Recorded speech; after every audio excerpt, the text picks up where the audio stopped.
Bonjour à tous. Donc quatrième manche du championnat de France Vintage à Frontenac, dans le Bordelais. Superbe endroit, avec un super motoclub. Et on est au contrôle technique. Et voilà, c'est pas que nos motos sont un peu anciennes, mais elles doivent respecter certaines normes, notamment de sécurité. Et on est avec notre spécialiste Christophe. Alors Christophe, qu'est-ce que tu peux nous dire sur ces motos? Déjà, c'est des motos, depuis le temps que je les suis, qui sont de plus en plus belles. On commence à trouver de la sueur sur les motos. On dirait qu'elles sont sorties de caisse, tellement qu'elles sont belles. C'est vraiment du très beau matériel.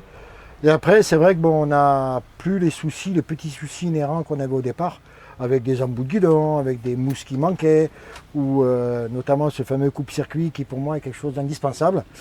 On est arrivé à avoir des motos qui sont en très bon état, l'équipement pilote aussi qui va vraiment très très bien. Et puis maintenant, on continue à pousser des piqûres de rappel de temps en temps. Et notre cheval de bataille pour les mois à venir, ça va être le tapis environnemental, ce qui est dessous. Donc le tapis important. Ouais. Le tapis, c'est quelque chose, moi c'est le mien, c'est celui de la fédération, parce que je suis, disons au niveau de la fédé, c'est moi qui m'occupe de ces motos. Et on part gentiment au pilote en disant que ça devient hyper important. Donc maintenant, on va dans les parcs et on va gentiment les voir. Et en règle générale, c'est vrai que, mis à part qu'il y ait un oubli, on a tout ce qu'il faut et qui va bien. La moto, ces motos sont devenues vraiment de très belles machines. On n'a plus aucun problème. On a fait une base de données en début de saison pour avoir des normes de bruit.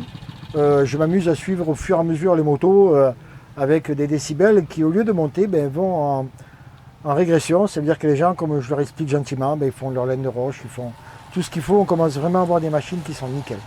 Et c'est parce que comme plaisant. tu disais, ce qui est important, voilà, c'est notre environnement autour. Voilà. Et il y a une pression écologique, on doit faire très attention. Très attention. Notamment le tapis, parce qu'on a vu. On le rabâchera, voilà. Je rabâcherai jusqu'à la fin de la saison, parce qu'on est arrivé à faire tout le reste. Alors je ne voulais pas tout imposer d'un coup, arriver à dire je veux que ça soit comme ça et pas autrement. Non. Ce que je voulais dire, c'est que au fur et à mesure, on a attaqué les motos, après on a attaqué l'équipement pilote, après on est arrivé au coupe-circuit, ça y est, c'est rentré dans les mœurs. Maintenant, on va parler du tapis, et après, je pense qu'on sera arrivé à, comme les modernes, entre parenthèses, avoir un parc qui sera vraiment nickel, très beau, très propre, et ça sera plaisant pour les années à venir. Et ça, pour moi, c'est hyper important. On parlait tout à l'heure avec un responsable d'ici, sur des modernes, bien entendu, coupe-circuit obligatoire. La moto, le pilote saute. Donc ce qui est important, voilà. Pourquoi on veut un coupe-circuit? C'est un coupe-circuit, ça va. La moto sur l'élan, ça va. Deux petits gamins qui avaient moins de 10 ans qui étaient en dehors de la zone, la moto est passée à 10 cm sur l'élan. Alors ça veut dire quand même que c'est hyper important. C'est à force d'en parler gentiment, parce que ça sert à... Le sourire, c'est des fois une arme qui est diabolique et qui sert à beaucoup de choses. Ça permet aux gens de leur dire, les gars, c'est pour votre sécurité à vous, c'est pour notre sécurité à nous en tant que commissaire. Parce que je suis souvent les deux aussi. Je suis au technique et ça m'arrive aussi de rentrer encore en zone de temps en temps pour filer un coup de main quand les gens sont coincés. Alors et je fais souvent l'interzone, me promène beaucoup dans l'interzone et je vois mes pilotes. Et ça permet d'avoir, je les traque un peu, certes, mais avec le sourire.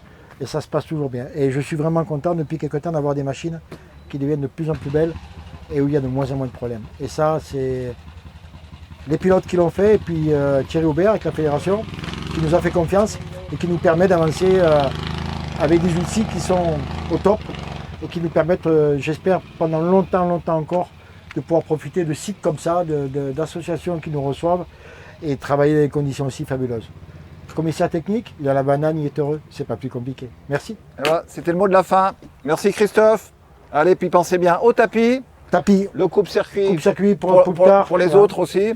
Et puis maintenant, on va essayer de travailler sur le bruit. Le bruit, pour nous, je vous dis, depuis quelque temps, c'est quelque chose qui est en constante régression. Ça prouve quand même que les gens nous écoutent et qu'ils font des laines de roche, qu'ils font ce qu'il faut. Et on y est arrivé. Voilà. On y est arrivé à avoir des motos qui sont vraiment, on peut dire, au top. Et il aura fallu du temps, mais on y est arrivé. Voilà. Mais on va pas s'endormir. On va pas s'endormir sous nos lauriers. Voilà. On va continuer à traquer gentiment avec le sourire. On va rester vigilants. Merci pour tout. Allez, bye. À bientôt. Ciao.